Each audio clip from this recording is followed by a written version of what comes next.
Berikutnya kita akan mendengarkan materi dari Dr. Teguh Mubawadi dengan topik pencegahan dan intervensi faktor lingkungan terhadap penyakit legionellosis ini. Saya sapa dulu Dr. Teguh. Selamat pagi, Dok. Pagi, Dokter Haika. Pagi. Apa kabar, Dok? Sehat, Dok ya? Baik, Alhamdulillah. Oke, alhamdulillah. Baik, saya akan bacakan CV Dr. Teguh. Beliau saat ini menjabat sebagai Katin Care Surveillance Penyakit, Faktor Risiko Kesehatan, dan KLB BB Labkesmas Surabaya. Dan beliau adalah lulusan FK Udayana, Magister Mikrobiologi, dan juga Magister Mikrobiologi dari Airlangga Surabaya. Dan saat ini beliau bekerja di Rumah Sakit Paru Pamekasan, Puskesmas Karangrejo Surabaya, dan juga aktif dalam memberikan edukasi tentang penyakit-penyakit yang memang akan kita dengarkan pagi hari ini. Untuk itu saya persilakan kepada Dr. Teguh untuk memberikan materinya. Silakan, Dok. Terima kasih, Dokter Haikal. Di pagi yang cerah itu, meskipun di sini mendung ya. Kebetulan kita lagi di Bali nih, Dokter Haikal. Wah, seluruh Jadi Dok. cuacanya mendung tapi Iya. mana? Mohon izin, Dokter Haikal, izin untuk menyampaikan materi seperti yang diperintahkan oleh panitia. Saya sapa dulu. Sebelumnya Bismillahirrahmanirrahim. Assalamualaikum warahmatullahi wabarakatuh. Yang saya hormati eh, Pak Farhani selaku Direktur SKK, kemudian Bu Endang, Katimker Invent, serta panitia yang telah menyelenggarakan webinar ini, dan juga tak lupa Bapak Ibu sekalian yang mengikuti webinar kali ini. Mohon izin kalau tadi Bapak Ibu Dr. Farhani, Dr. Lili sudah menyampaikan pantun, saya juga tidak lupa akan menyampaikan sedikit pantun. Eh, ini mendadak pantunnya juga. Cakep. Belum. Jadi pantunnya adalah eh, beli apem ke Salatiga. Cakep. Cakep. Jangan lupa beli sosis. Cakep. Subdit info tetap menyala Cakep. untuk Cakep. pengendalian legionellosis. Weh, luar biasa. Keren, Dok. Baik, izin untuk share screens. Baik, terima kasih. Assalamualaikum warahmatullahi wabarakatuh. Selamat siang, salam sejahtera bagi kita semua. Sebagaimana kita ketahui bahwa memang legionellosis saat ini sedang booming di beberapa lokasi sudah dinyatakan positif baik pada human maupun pada lingkungan.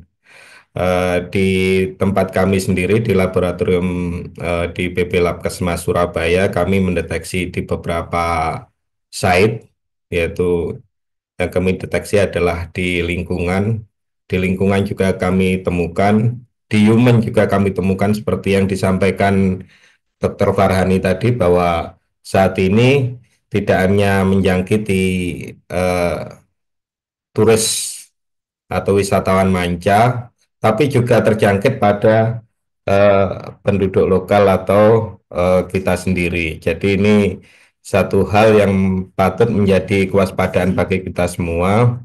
Dan di wilayah BP Labkesmas Surabaya sendiri sudah ditemukan di eh, penduduk di masyarakat eh, lokal itu ada dua suspek. Kalau pada saat itu kemudian ternyata ditemukan satu saja yang positif legionellosis.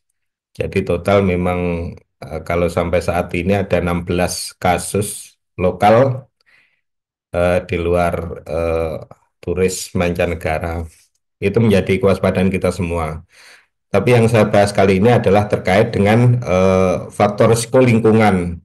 di mana bagaimana kita akan melaksanakan atau melakukan intervensi, melakukan pengendalian terhadap legionellosis lingkungan maupun melakukan pengelolaan spesimen lingkungan, bagaimana kita mengirim ke laboratorium maupun mengambilnya di lingkungan. Jadi pengelolaan spesimen lingkungan yang pertama adalah kita harus memahami prinsip dasar pengelolaan spesimen lingkungan, di mana tujuan dari pengelolaan lingkungan spesimen itu adalah mendapatkan spesimen yang berkualitas baik maupun kuantitas yang cukup sesuai dengan SOP. Selain itu juga pengelolaan spesimen ini ditujukan untuk mencegah kerusakan spesimen selama proses pengiriman maupun proses pooling, sehingga memberikan hasil pemeriksaan yang lebih akurat sehingga tidak ada false negatif. Selain itu juga pemeriksaan spesimen itu seperti yang disampaikan Dr. Lili tadi, kita gunakan dalam rangka mendukung diagnosis di rumah sakit. Sehingga kalau di kami sendiri juga ada yang disebut sebagai surveillance berbasis lab, itu digunakan untuk menegakkan diagnosis rumah sakit karena bisa jadi pneumonia yang terjadi di rumah sakit itu adalah disebabkan oleh Legionella, bakteri Legionella. Oleh karena itu juga di Infem dilakukan surveillance sentinel beberapa site rumah sakit untuk mengirimkan spesimen pada kami sebagai laboratorium rujukan.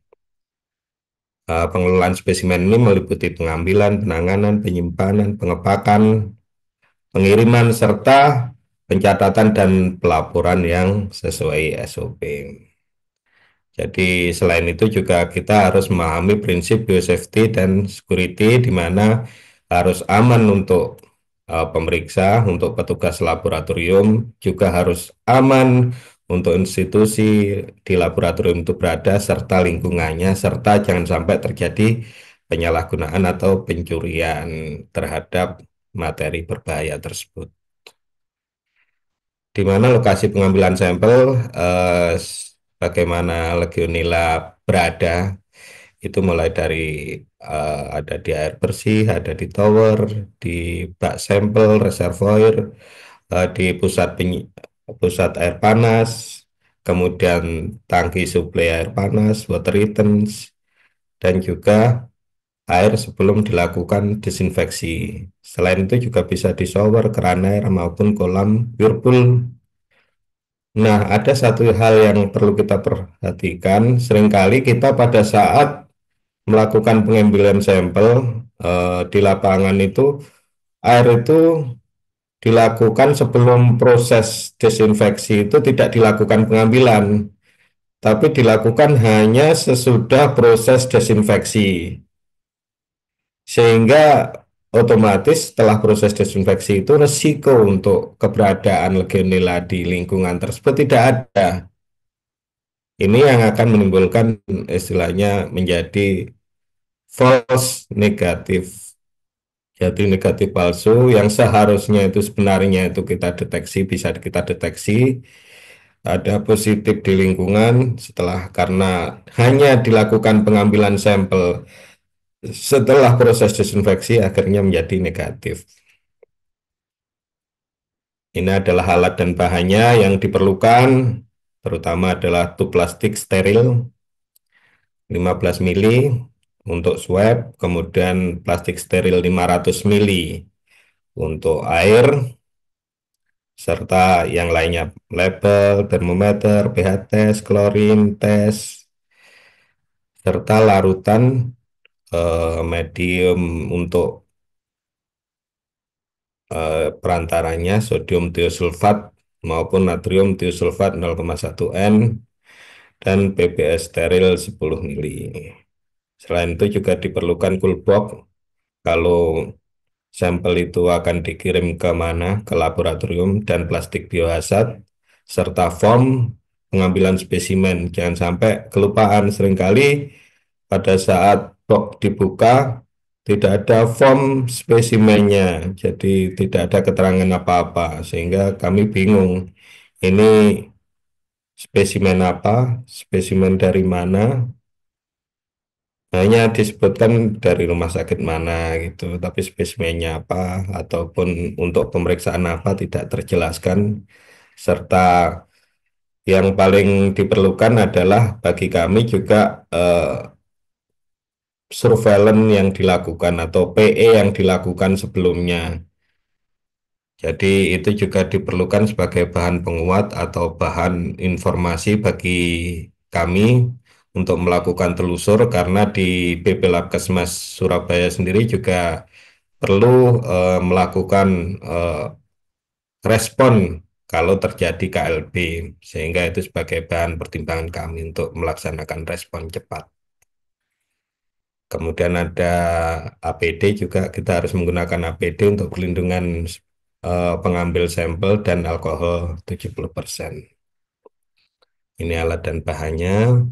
Prosedurnya adalah pada air perpipaan, kita nyalakan air selama beberapa detik, lalu matikan. Kemudian ambil 10 ml air pada tub plastik steril, ambil swab dakron. Kalau ini untuk swab biofilmnya ya, di dalamnya ya. Tapi kalau di awal kita harus melakukan di swab itu dibuka dulu, eh, kemudian kepala showernya dibuka, kemudian kita swab di dalamnya, dan setelah swab itu dimasukkan ke dalam eh, cup plastik 15 mili. Selanjutnya batangnya dipatahkan, batang swabnya tersebut, kemudian cup ditutup rapat, diisolasi, kemudian dilakukan identifikasi labeling. Nah, ini kalau pada kerannya itu tampung pada jerigen. Eh, Selain itu jangan lupa perlu ditambahkan 0,5 ml sodium atau natrium tiosulfat, 0,1 N untuk menetralisir kadar alkohol, kadar dari klor yang ada di air perpipaan.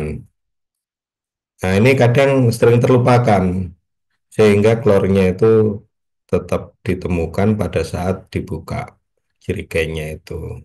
Ini akan mempengaruhi eh, positivity rate dari sampel yang dikirimkan. Selanjutnya sterilkan tutup botol atau jerigen dengan alkohol dan tutup botol rapat. Selanjutnya diberi labeling. Bagaimana kalau kolam renang?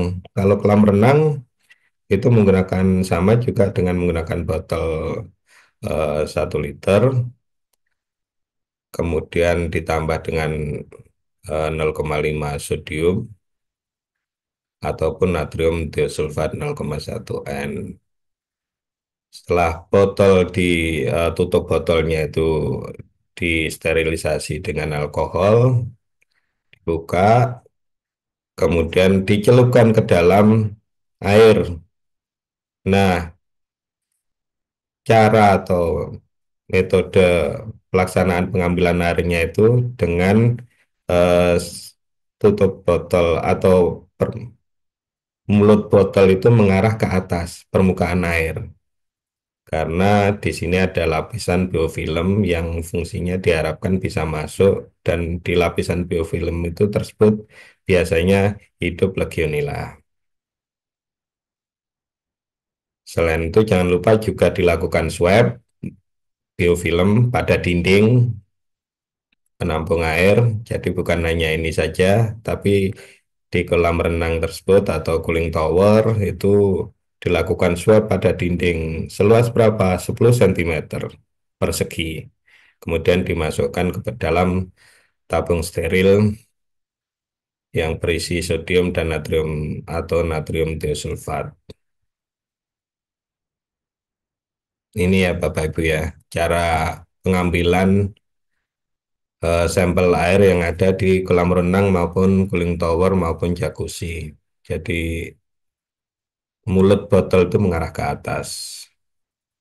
Jadi kalau di jacuzzi atau kolam renang ada dua sampel yang akan diambil, yaitu di dindingnya. Yang kedua adalah di air kolam renang itu sendiri yang ada lapisan biofilmnya.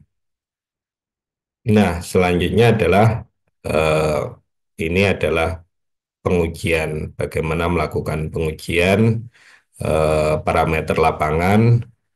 Bukan jadi selain pengambilan sampel, kita juga melakukan pengujian untuk mengukur suhu, pH maupun kadar klorinnya. Pernah kita temukan kadar klorinnya atau sisa klornya itu sampai 5 karena baru saja dibom istilahnya, dilakukan treatment. Nah, ini tidak mungkin akan positif kalau dilakukan pengambilan spesimen, otomatis harus kita tunda dulu sehingga sisa klornya itu berkurang atau menjadi normal 0,2 atau 0,5. Bagaimana dengan uh, swab debu? Swab debu itu bisa dilaksanakan dilakukan permukaan yang mengandung debu, misalnya yang terutama berpotensi adalah filter AC. Filter AC di dalam kamar hotel, kemudian di ruang perawatan, ruang ICU, itu perlu secara rutin dilakukan pemeriksaan juga. Jadi bukan hanya air maupun eh, alat peralatan-peralatan di dalam rumah sakit, tapi juga filternya AC juga perlu dilakukan pemeriksaan. Kemudian masukkan swab tersebut ke dalam tabung BPS steril, ditutup dan labeling. Nah, ini adalah untuk sampel air yang sebelum dikirim, karena tidak mungkin ya kalau kita mengirim sampel air ke Surabaya misalnya sejumlah 1 liter air, itu tidak mungkin. Maka dilakukan filtrasi atau penyaringan menggunakan membran filter berukuran 0,2 mikro dan diameternya 47 mm. Ini adalah cara penyaringannya. Ada alatnya istilahnya untuk mendorong airnya itu juga untuk mencedot atau melakukan vakum. Sebelumnya, sebelum dilakukan penyaringan, dilakukan vortex atau dilakukan sentrifus sebanyak 6.000 selama 10 menit untuk homogenisasi. Baru dilakukan penyaringan. Dari filter tersebut kemudian dimasukkan ke dalam tabung steril, tidak usah disentrifus dulu, tapi di tabung sterilnya itu bisa langsung dikirim, ditambah dengan BPS steril 10 mili ya. Bisa langsung dikirim, jadi tabung kecil 15 mili untuk pengirimannya. Nah, ini adalah pengiriman, proses pengiriman gimana eh, dilakukan triple packaging sehingga aman. Yang pertama adalah sampel tabung tersebut yang berisi swab maupun yang berisi filter, kita masukkan ke dalam tabung pertama. Kemudian tabung istilahnya ini dari tabung pertama, kemudian dimasukkan ke tabung kedua yang lebih besar untuk mencegah tumpah di cool box. Kemudian kita tutup, kita beri label, kemudian kita masukkan dalam cool box dan dilengkapi dengan dokumen PE, surat pengantar maupun surat pemeriksaan. Mau memeriksa apa, ditujukan untuk apa. Dan yang paling penting adalah dokumen PE juga, sehingga kita tahu status pasiennya itu apa, atau apakah ini eh, hanya KLB biasa, atau yang ada di rumah sakit, atau hanya screening yang ada di tempat-tempat umum. Karena kita tidak tahu statusnya kalau tidak ada informasi di dokumen pengirimannya. Apakah ini pasien sedang ada di ICU, dan bagaimana kronologinya kita juga perlu tahu sehingga data itu lengkap. Nah, ini labeling yang harus diberikan, di ditaruh di luar ya labelingnya. Kalau di dalam tidak terbaca, kemudian spesimen tersebut, bagaimana kalau spesimennya baru satu, kemudian mau di pooling dulu, boleh, tapi tidak boleh dari lebih dari, kalau human itu tidak boleh lebih dari 3 hari kalau di suhu 2 sampai 8, tapi kalau -20 bisa sampai 1 bulan ya. Bisa disimpan lebih dari 40 jam, tapi 48 jam. Tapi kalau pada suhu 2 sampai 8 tuh bisa ditunggu, misalnya kita masih baru satu kasus, misalnya masih ada kasus lain yang akan diambil, itu bisa sampai 2 atau 3 hari dipuling baru dikirimkan, jadi nggak satu-satu, dan itu juga akan menghemat eh, reagen yang kita gunakan. Selanjutnya adalah bagaimana kita melaksanakan pengendalian faktor risiko lingkungan. Jadi yang paling utama adalah setelah kita mengetahui bahwa di lingkungan tersebut ada, kalau di kami sendiri kami mendeteksi di beberapa lokasi, bukan hanya Bali saja, tapi di Lombok juga kami temukan, di Labuan Bajo juga kami temukan. Sehingga itu menjadi kewaspadaan kita bersama. Yang pertama kita perlu mengenal adalah habitat dari Legionella sendiri, seperti yang disampaikan, bisa berada di sumber air alami, laut, air sungai, danau, sumber air panas dan sebagainya, maupun yang buatan, dan hidup sebagai parasit dalam protozoa yang hidup bebas. Kemudian lingkungan yang disukai itu adalah suhu pada air hangat rentang 20 sampai 50 derajat Celcius. Jadi suhu optimumnya itu pada suhu 40 derajat Celcius. Jadi beda dengan bakteri lainnya. Kalau bakteri Legionella itu menyukai kehangatan seperti kita semua juga. Kemudian dia hidup adanya bahan organik, biofilm, ganggang, lumut dan sebagainya. Itu biasanya sebagai tempat berlindungnya dari bakteri Legionella ini. Dan yang ketiga adalah tidak ada residu disinfektan yang mempengaruhi dari bakteri Legionella tersebut.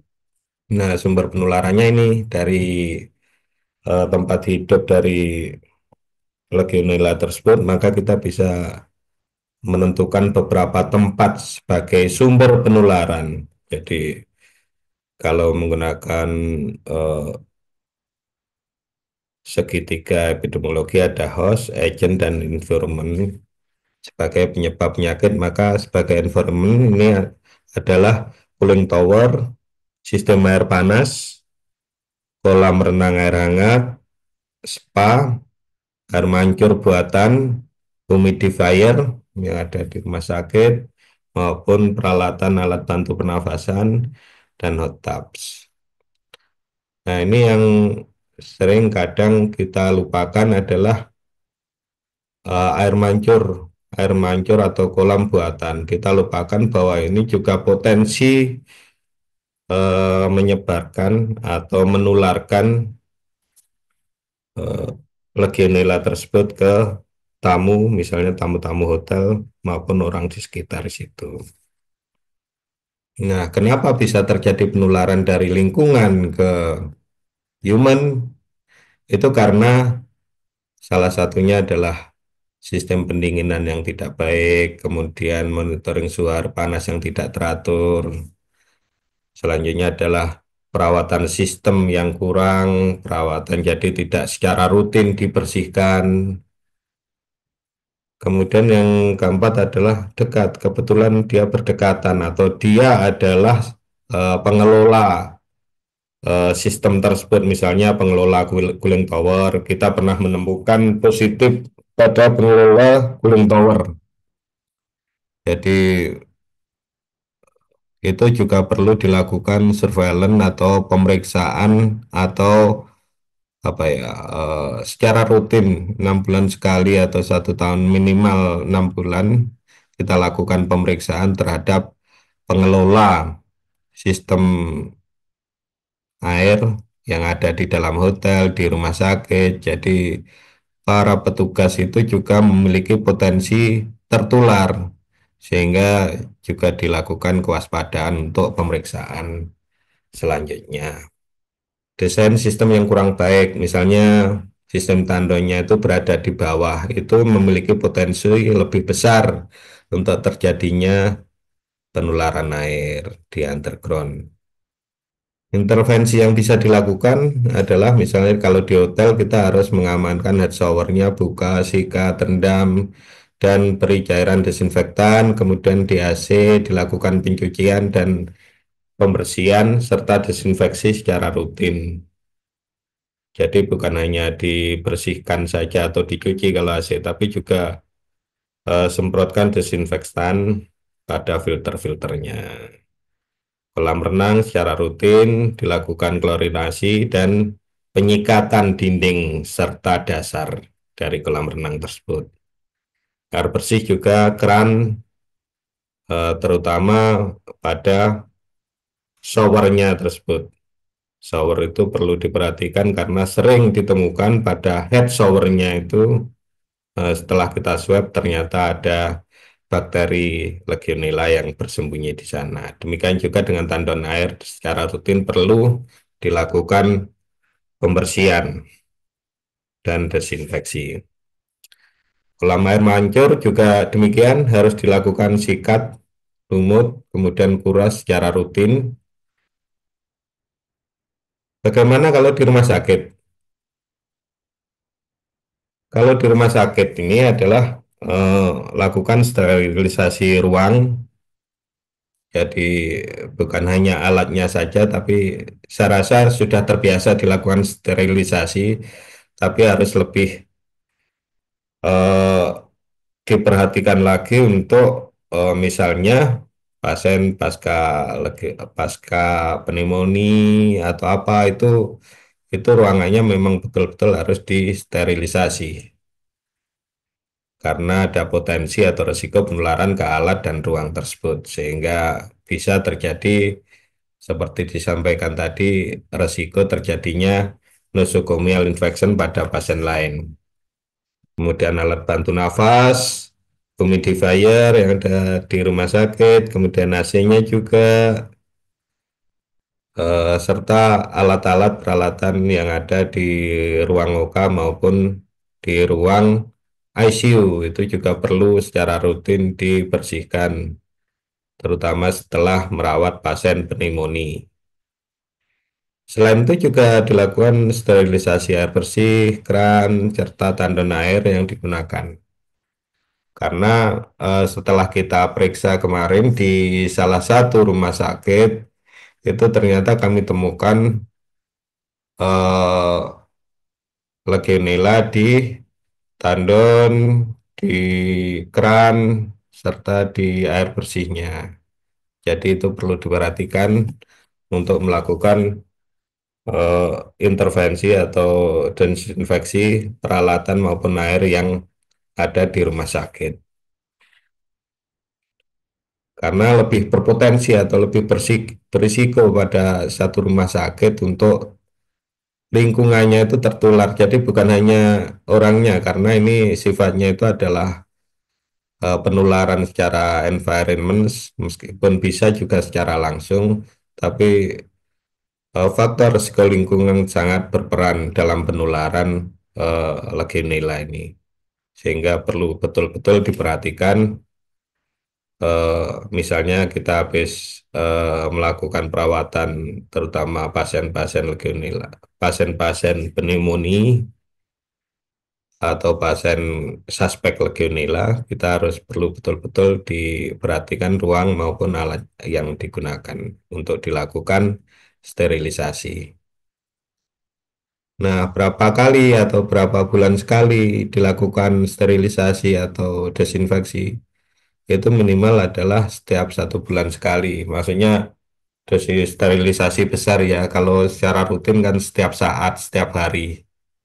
Kalau di rumah sakit Ini secara global, kalau di hotel, misalnya kan tidak mungkin secara bersamaan dilakukan sterilisasi AC maupun dilakukan pembersihan head shower setiap hari, setiap kamar. Otomatis bergiliran. Itu jadi minimal setiap 1 bulan sekali dilakukan desinfeksi ataupun sterilisasi. Kemudian dilakukan pemeriksaan ulang setelah dilakukan intervensi. Berapa bulan pemeriksaannya? Yaitu 6 bulan minimal. Tapi kalau pada tempat-tempat yang positif, itu setelah intervensi dilakukan, maka langsung perlu dilakukan pemeriksaan ulang. Karena untuk mengetahui atau mengevaluasi hasil dari intervensi yang sudah dilakukan, apakah sudah efektif ataukah masih positif. Itu 1 bulan berikutnya setelah intervensi langsung dilakukan pemeriksaan. Nah, rekomendasi selanjutnya dari semua hal tersebut di atas, maka kita tetap perlu melakukan surveillance faktor risiko lingkungan legionellosis selain surveillance human seperti disebutkan oleh Dr. Lili tadi. Jadi faktor risiko lingkungan itu sangat penting karena ini berpotensi atau sebagai media penularan dari legionellosis tersebut. Otomatis kalau kita ingin memutus rantai penularan, maka faktor risiko lingkungan yang pertama harus kita perhatikan. Selanjutnya juga sosialisasi legionellosis pada masyarakat maupun tenaga kesehatan karena ternyata masih belum seluruh masyarakat sadar terkait dengan legionellosis maupun tenaga kesehatan pun demikian juga masih belum belum semuanya memahami legionellosis. Karena bagaimanapun juga di awal misalnya masih dalam kondisi ringan atau konflik disease itu biasanya eh, terjadi covering gejala, tidak nampak, tidak muncul gejala. Makanya di sini perlu adanya surveillance human untuk pemeriksaan atau kewaspadaan dini terhadap legionellosis. Selain itu juga pengawasan legionellosis di hotel-hotel, rumah sakit maupun tempat-tempat umum, misalnya terminal, bandara maupun tempat-tempat wisata yang memiliki risiko lebih besar. Karena kita menemukan di beberapa tempat di NTT, di NTB juga kita temukan, dan di Bali. Mungkin itu yang bisa saya sampaikan. Terima kasih. Waktu dan tempat saya kembalikan kepada moderator, Dr. Haikal. Terima kasih. Assalamualaikum warahmatullahi wabarakatuh.